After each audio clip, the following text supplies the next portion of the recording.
19 বছরের দীর্ঘ অপেক্ষার পর নতুন কুড়ি আবার ফিরছে বিটিভির পর্দায়। এই খবরটাই যেন এক নজিরবিহীন উৎসবের প্রেক্ষাপট তৈরি করেছে। দেশজুড়ে স্মৃতি ও কৌতূহলের ঢেউ, কারণ এই অনুষ্ঠানটি শুধু একটি প্রতিযোগিতা নয়, বরং বাংলাদেশের বিনোদন ইতিহাসে শিশু শিল্পীদের প্রতিভা বিকাশের সোনালী অধ্যায়। তাহলে প্রশ্ন হলো, কেন বন্ধ হয়েছিল এই অনুষ্ঠান, আর এবার কিভাবে আবার শুরু হচ্ছে? চলুন জেনে নেই।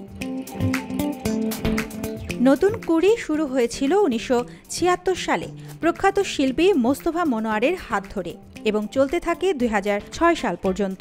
নাচ, গান, আবৃত্তি, অভিনয় সব শিল্পকলায় দেশজুড়ে অদম্য প্রতিভা বিকশিত হয়েছিল, যার অনেকেই পরিণত হন বাংলাদেশের আলোচিত তারকায়। ঈশিতা, তারিন, শাওন কিংবা তিশা, এমন বহু জনপ্রিয় মুখের শুরুর গল্প এখান থেকেই।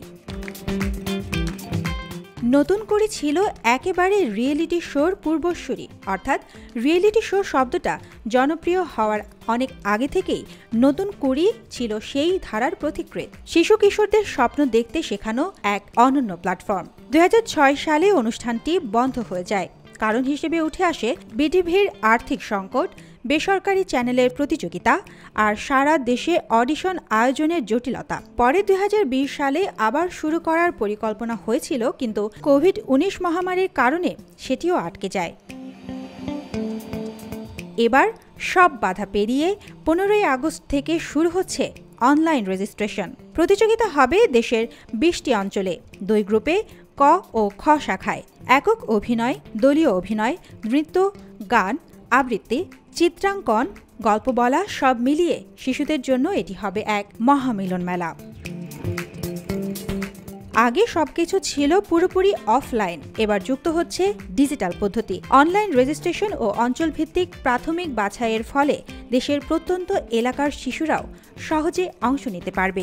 এটি শুধু বিনোদন নয়, এটি সাংস্কৃতিক ঐতিহ্যের পুনর্জাগরণ এবং নতুন প্রজন্মের জন্য সুযোগের দরজা খোলা।